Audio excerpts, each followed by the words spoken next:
নমস্কার, আপনারা দেখছেন ওঙ্কার বাংলার সঙ্গে রয়েছে দেবাঞ্জলি। নজর রাখবো এই মুহূর্তের বিশেষ কিছু খবরের দিকে। দলের মধ্যে বিদ্রোহের ঝড়ে সংগঠন মেরামতের কাজে হাত দিলেন তৃণমূল সুপ্রিমো মমতা বন্দ্যোপাধ্যায়। তবে মূলত যার বিরুদ্ধে এই বিদ্রোহ, সেই অভিষেক বন্দ্যোপাধ্যায়কে পদ থেকে না সরিয়ে তার একাধিপত্যে হ্রাস টানলেন তৃণমূল নেত্রী। ফলে সর্বভারতীয় তৃণমূলের সাধারণ সম্পাদক পদে অভিষেক রইলেন বটে, কিন্তু তার সঙ্গে সর্বভারতীয় যুগ্ম সম্পাদক হিসাবে বেঁধে দেওয়া হলো তৃণমূলের রাজ্যসভার সাংসদ ডেরেক ওব্রায়েন এবং দোলা সেনকে। দলকে নতুন করে লড়াইয়ের ময়দানে ঠেলে দেওয়ার আগে শুক্রবার নতুন করে দল সাজানোর কাজে কালীঘাটে বৈঠক করেন মমতা বন্দ্যোপাধ্যায়, যার সূচনা হিসেবে ঢেলে সাজানো হলো দলের গঠনতন্ত্র। 28 বছর পর রাজ্য সভাপতির পদ থেকে সরানো হলো প্রবীণ দলনেতা সুব্রত বক্সিকে। বার্ধক্যজনিত অসুস্থতার কারণে বেশ কিছুদিন ধরে অব্যাহতি চাইছিলেন তিনি। তার জায়গায় এলেন প্রাক্তন অর্থমন্ত্রী চন্দ্রিমা ভট্টাচার্য। সহ সভাপতি হলেন লোকসভার সদস্য সাজদা আহমেদ, রাজ্যসভার সদস্য মমতা বালা ঠাকুর, বিধায়ক নয়না বন্দ্যোপাধ্যায় এবং বিধায়ক স্বাতী খন্দকার। রাজ্যের সাধারণ সম্পাদক করা হয়েছে বাবর আলী, পুলক রায়, অসীমা পাত্র, অরূপ বিশ্বাস এবং রাজীব ব্যানার্জিকে। দলের এক্সিকিউটিভ সদস্য হিসেবে নির্বাচিত হয়েছেন জ্যোতিপ্রিয় মল্লিক, ডক্টর রানা চ্যাটার্জি, বিদেশ বোস, তৃণাঙ্কুর ভট্টাচার্য, জয়া দত্ত, তাপস চ্যাটার্জি, বসুন্ধরা গোস্বামী এবং গৌতম দেব। যুব তৃণমূলের সভাপতির দায়িত্ব দেওয়া হয়েছে দলের লোকসভা সদস্য সায়নী ঘোষকে। প্রাক্তন বিধায়ক মধুরিমা ঠাকুরকে করা হয়েছে যুব তৃণমূলের সাধারণ সম্পাদক। দলের লোকসভা সদস্য মালা রায় মহিলা শাখার সভাপতি নিযুক্ত হয়েছেন। তৃণমূল ছাত্র পরিষদের সাধারণ সম্পাদক করা হয়েছে প্রিয়াঙ্কা অধিকারীকে। দলের ট্রেড ইউনিয়ন শাখার সভাপতি করা হয়েছে মলয় ঘটককে। বেচারাম মান্না এবং পূর্ণেন্দু বসুকে দলের কৃষক এবং কৃষি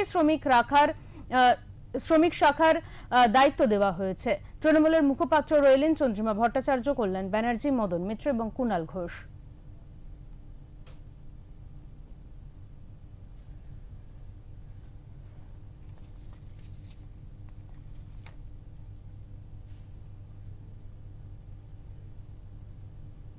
আমরা এই বিষয়ে কথা বলে নেব। আমাদের সঙ্গে রয়েছেন আমাদের এডিটর ইন চিফ বিপ্লব দাস। বিপ্লব দা, এই মুহূর্তে যে খবরের দিকে নজর রেখেছি সেই বিষয় অনুযায়ী প্রথমেই আপনার কাছ থেকে জানতে চাইবো যে তৃণমূলের যে নতুন কমিটি গড়ে দিলেন মমতা বন্দ্যোপাধ্যায়, কি বার্তা দিলেন এর মাধ্যমে তিনি? দেখো দেবাঞ্জলি, মমতা বন্দ্যোপাধ্যায় পরিষ্কারভাবে বোঝা গেল যে তিনি শুধু এতদিন পর্যন্ত যে নির্বাচনের পরাজয়ের পরে যে প্রস্তাব হচ্ছিল এবং সেটা প্রস্তাবে অভিষেককে যে স্ট্যান্ডিং অভিযান দিয়ে বানানো নিয়ে ঝামেলার সূত্র করা যাচ্ছে এবং মমতা বন্দ্যোপাধ্যায় পরাজয়ের পরে মানুষের রায় নিয়ে যে তিনি পদত্যাগ করেননি, আজ কোথাও তিনি সেটা বুঝতে পেরেছেন এবং কিছু ঘটলেন, কিছু নতুন কমিটি গঠন করলেন এবং সেই নতুন কমিটিকে সুব্রত বক্সি দীর্ঘদিন ধরে তিনি অসুস্থ এবং শারীরিক কারণে তিনি অব্যাহতি চাইছিলেন, তাকে অব্যাহতি দেওয়া হয়েছে। সেই জায়গায় নিয়ে আসা হয়েছে চন্দ্রিমা ভট্টাচার্য এবং সুব্রত বক্সিকে সভাপতি করা হয়েছে। এছাড়া অন্যান্য যাদের নাম তুমি বললে, আমরা যদি দেখি তৃণাঙ্কুর ভট্টাচার্য, জয়া দত্ত, এই কয়েকজন বাড়তি রেখে যাদের নাম বললে তারা প্রত্যেকেই কিন্তু 60 বছরের পরে অর্থাৎ বৃদ্ধতন্ত্রে পরিণত হয়েছে।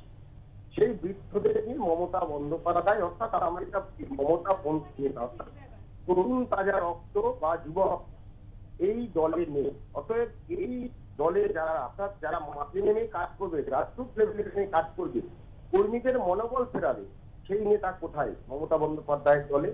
হ্যাঁ, অভিষেক বন্দ্যোপাধ্যায় হয়তো ছিলেন, কিন্তু অভিষেক বন্দ্যোপাধ্যায় যে খুল্লা যেভাবে তোলাবাজি থেকে শুরু করে দুর্নীতির বিভিন্ন দায়ে অভিযুক্ত এবং যে আত্ম অহংকার এবং যেভাবে অভিষেক বন্দ্যোপাধ্যায় দম্ভ নিয়ে কথা বলেন বা চলেন, সেই দম্ভ আর চূর্ণ বিচূর্ণ।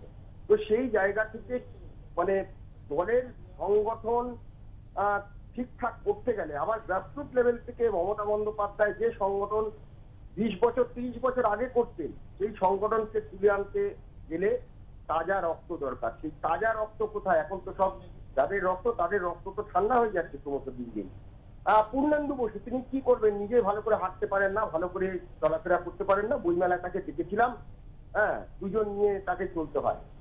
তাকে তিনি রেখেছেন কমিটিতে। দোলা সেন তিনিও ভালো করে হাঁটতে পারেন না, আমরা জানি। তিনি কি করবেন, বক্তব্য হয়তো রাখতে পারবেন, ঠিক আছে, কিন্তু তিনি ভালো করে তো চলাফেরাই করতে পারছেন না। তো এইরকম আর কি, যদি এরা যদি দলের কাণ্ডারি হয়, তাহলে সেই দল কি উঠে দাঁড়াবে, এটা কিন্তু রাজনৈতিক মহলে একটা বড় প্রশ্ন। আর সেই সঙ্গে আরো একটা বড় প্রশ্ন যে মমতা বন্দ্যোপাধ্যায় যে প্রায় 72 বছর তার বয়স হয়ে গেছে, তো মমতা বন্দ্যোপাধ্যায়ের পক্ষে ওই মাঠে নেমে আবার দলকে কামব্যাক করানো সম্ভব, এটা কিন্তু রাজনৈতিক মহলের কাছে একটা বিরাট প্রশ্নচিহ্ন। সেই সঙ্গে এবার আমরা যদি দেখি যে এইটা তো এইদিকে গেল, এখন মমতা বন্দ্যোপাধ্যায়ের কাছে প্রশ্নচিহ্ন মানে দল দাঁড় করা যেটা প্রয়োজন, সেটা হচ্ছে জাতীয় রাজনীতিতে তার একটা প্রাসঙ্গিকতা। সেই জাতীয় রাজনীতির প্রাসঙ্গিকতা কতটা, আমরা যদি দেখি 1998 সালে মমতা বন্দ্যোপাধ্যায় যখন দল গঠন করেছিলেন, কংগ্রেস ছেড়ে বেরিয়েছে, বা তার আগে তিনি যখন কংগ্রেসে ছিলেন 1984 সাল থেকে তিনি যখন সাংসদ কংগ্রেসে, বিভিন্ন ক্ষেত্রে বিভিন্ন জায়গায় তার পেছনে কিন্তু কংগ্রেসের একটা বড় সমর্থন ছিল, অর্থাৎ কেন্দ্রের একটা বড় সমর্থন ছিল। তো সেই জায়গা থেকে তারপরে তিনি যখন দল গঠন করেছেন, তখন কিন্তু তার পেছনে ছিল বিজেপি, অটল বিহারী বাজপেয়ী, লালকৃষ্ণ আডবাণী, এবং তাদের দাক্ষিণ্যে তিনি দল গঠন করেছেন এবং তিনি লড়াই দিয়েছেন। অটল বিহারী বাজপেয়ী তার বাড়িতে এসেছেন, তো তারপরে আবার তিনি কখনো তিনি এনডিএ, কখনো তিনি ইউপিএ, এইভাবে তিনি চলেছেন। কখনো তিনি এনডিএর মন্ত্রী হয়ে এ রাজ্যে বিরোধিতার জন্য যে প্রয়োজন সেটা করেছেন, কখনো আবার ইউপিএর হয়ে করেছেন। যখন যাকে প্রয়োজন তখন তাকে তিনি ব্যবহার করেছেন। এখন যা অবস্থা, তাতে পুরোটাই হচ্ছে বিজেপির কাছে তিনি ব্যর্থ, এনডিএর কাছে তিনি ব্যর্থ, তিনি যেতে পারবেন না। তাহলে এখন কংগ্রেসের কাছেই তার একমাত্র যাওয়ার রাস্তা। কিন্তু কংগ্রেস তাকে কতটা সেই সুযোগ দেবে, বা কংগ্রেস আবার তাকে ওই জায়গাটা দেবে কিনা, একটাই জায়গা আছে, সেটা হচ্ছে বসিরহাট উপনির্বাচনে যদি তিনি জয়ী হয়ে আসেন, তাহলে সেটাও সেক্ষেত্রে কংগ্রেসের সাথে তো একটা জোট করতে হবে, না হলে তো ভোট ভাগাভাগিতে আবারও সেখানে কিন্তু, এবং ক্ষমতার অলিন্দে, কেন্দ্র এবং রাজ্যে ক্ষমতার অলিন্দে ডাবল ইঞ্জিন সরকার বিজেপি, সেই জায়গাটা থেকে বসিরহাট নির্বাচনে কংগ্রেসের সঙ্গে জোট করতে হবে, তারপরে তো জেতার কথা পড়ে। কিন্তু কংগ্রেস কি জোট করবে? এ রাজ্যের কংগ্রেস নেতারা তারা কি ছেড়ে দেবেন? এটা যেমন একদিকে আবার যদি রাজ্য রাজনীতিতেও তার প্রাসঙ্গিকতা ফিরে যায়, তাহলে কোনো জায়গা থেকে তিনি বিধানসভায় গিয়ে তিনি তিনি যদি সত্যি সত্যি বিধানসভায় যেতে পারেন বা লোকসভায় যেতে পারেন, তার কিন্তু একটা প্রাসঙ্গিকতা ফিরে যাওয়ার জায়গা আছে। কিন্তু সেই জায়গাটা কে দেবে? এই রাজ্যের ক্ষেত্রেও তাই, তিনি কোথা থেকে কাউকে হয়তো সরিয়ে তিনি উপনির্বাচনে যদি আবার নির্বাচনে তিনি প্রতিদ্বন্দ্বিতা করতে যান, সেক্ষেত্রে রেজিনগর কেন্দ্রে যেরকম হুমায়ুন কবির বলেছেন যে তিনি গুরুদক্ষিণা দিতে চান, তাকে এই করবেন, তো তিনি কি তার কাছে যাবেন? তিনি কি তার গুরুদক্ষিণা গ্রহণ করে তিনি বিধানসভায় যাওয়ার পথ প্রশস্ত করবেন? এরকম অনেক প্রশ্ন রয়েছে। কিন্তু প্রশ্ন এখন যে মমতা বন্দ্যোপাধ্যায় রাজ্য রাজনীতি এবং জাতীয় রাজনীতিতে টিকে থাকার লড়াই কিন্তু প্রচুর কঠিন। এখন দেখার যে আগামী দিনে সেই কঠিন পথ মমতা বন্দ্যোপাধ্যায় কিভাবে অতিক্রম করেন। দেবাঞ্জলি। একদমই দাদা। দাদা, এই মুহূর্তে শুনে নেব যে কল্যাণ বন্দ্যোপাধ্যায় তিনি ঠিক কি বলেছেন এই প্রসঙ্গে। वर्किंग कमेटी का मीटिंग हुआ, उस मीटिंग में पहले जो है, जो हमारा जो जनरल सेक्रेटरी है, नेशनल जनरल सेक्रेटरी, वो अभिषेक बंदोपाध्याय है, और उनको सहायता के लिए दोनों रहेंगे, एक डेरेक ओब्रायन और दोला सेन, वो लोग ज्वाइंट सेक्रेटरी होगा नेशनल लेवल में, स्टेट लेवल में। और स्टेट लेवल जो जो अलग स्टेट है, उन अलग स्टेट में जो जो है उनको बोल दिया है, दीदी ने बोल दिया जो उन लोग सजेशन देगा, उसका सजेशन का बाद ये वो स्टेट में कमेटी बनाएगा। वेस्ट बंगाल के लिए सुब्रत बख्शी जो प्रेसिडेंट है वो असुस्थ है, इसलिए उनका जायगा में चंद्रिमा भट्टाचार्य जी के प्रेसिडेंट किया है। वाइस प्रेसिडेंट है साजदा अहमद है, नयना बनर्जी है, साथी खंडेकर है, और एक दो है हम भूल गए। सेक्रेटरी में भी 3-4 आदमी है। एग्जीक्यूटिव कमेटी मेंबर में ज्योतिप्रिय मौलिक है और सब नाम है, मेरा याद नहीं है। और जब जब डिस्ट्रिक्ट कमेटी का डिस्ट्रिक्ट प्रेसिडेंट बनेगा और कन्वेनर बनेगा, वो लोग भी ये कमेटी का, एग्जीक्यूटिव कमेटी का मेंबर बन जाएगा। ठीक है। 2 नंबर, यूथ तृणमूल कांग्रेस का लीडर प्रेसिडेंट साइनी घोष ने हुआ है। महिला तृणमूल कांग्रेस का प्रेसिडेंट माला राय हुआ और स्टूडेंट छात्र तृणमूल छात्र परिषद का प्रेसिडेंट प्रियंका अधिकारी ने हुआ।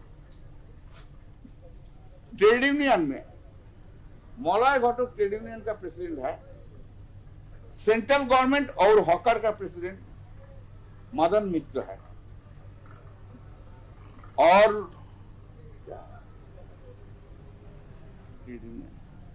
और ऐसा जो इंपॉर्टेंट है वो हम बोल देते हैं। National spokes person Derek O'Brien है और मैं हूं। State spokes person Kunal Ghosh है। আমরা আবারও চলে যাব আমাদের এডিটর ইন চিফ বিপ্লব দাসের কাছে। দাদা, এই যে তৃণমূলের এই মুষল পর্ব, এই মুষল পর্বে কি জাতীয় রাজনীতির কোনো সমীকরণ কাজ করছে? কিছুক্ষণ আগে যেটা বলছিলাম যে জাতীয় রাজনীতির এই সমীকরণ, সেটা তো বলেই দিলাম, কিন্তু যেটা বিষয় সেটা হচ্ছে যে জাতীয় রাজনীতিতে যে সমীকরণ এখন যে তৃণমূলের যে মুষল পর্ব, সেই মুষল পর্বে মমতা বন্দ্যোপাধ্যায়কে এখন আটকাতে হবে যে কতজন সাংসদ হোক বা রাজ্যসভায় যতজন সাংসদ আছে সেই সাংসদরা দলে থাকবেন নাকি এ রাজ্যের বিধানসভায় যে ফর্মুলায় বিরোধী দলনেতা নির্বাচিত হয়েছে সেই ফর্মুলা পার্লামেন্টের 2 কক্ষ অর্থাৎ রাজ্যসভা এবং লোকসভা এই জায়গাতে সেই ফর্মুলা কাজ করছে। এখন মমতা বন্দ্যোপাধ্যায়ের কাছে এইটা কিন্তু বাঁচানো, মানে অর্থাৎ সাংসদদের ধরে রাখা, রাজ্যসভা এবং লোকসভার সাংসদদের ধরে রাখা, এটা কিন্তু একটা বড় চ্যালেঞ্জ মমতা বন্দ্যোপাধ্যায়ের কাছে। এখন সেই চ্যালেঞ্জ কিভাবে তিনি রক্ষা করবেন সেটাই এখন দেখা। দাদা, তৃতীয়ত এবং ভীষণ গুরুত্বপূর্ণ একটি বিষয় আরো একটি জানতে চাইবো যে এই মুহূর্তে দাঁড়িয়ে মিশন লোটাস নিয়ে দিল্লির রাজনৈতিক তৎপরতা ঠিক কোন জায়গায় রয়েছে? আরেকবার প্রশ্নটা করো। দিল্লিতে এই মুহূর্তে মিশন লোটাস নিয়ে দিল্লির রাজনৈতিক তৎপরতা ঠিক কোন জায়গায়? দেখো, অপারেশন লোটাস যা জানা যাচ্ছে এখনো পর্যন্ত তৃণমূল কংগ্রেসের 29 জন সাংসদ, তার মধ্যে একজন মারা গেছেন। তিনি হচ্ছেন যে বসিরহাটের যিনি সাংসদ ছিলেন হাজী নুরুল। অর্থাৎ 28 জন রয়েছেন। 28 জনের যদি 1/3 হয় তাহলে 8 জন বা 19 জন।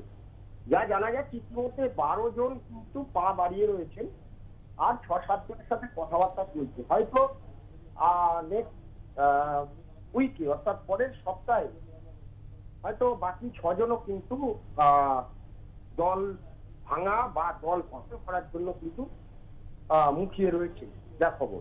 অন্যদিকে রাজ্যসভার ক্ষেত্রে 13 জন সাংসদ রয়েছে, সেখানেও প্রায় 9 জন মতন সাংসদ কিন্তু মধ্যে পা বাড়িয়ে রয়েছে।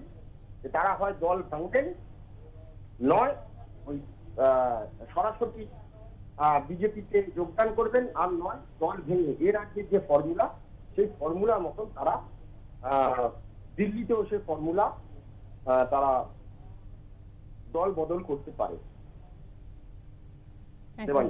অনেক ধন্যবাদ দাদা আপনাকে।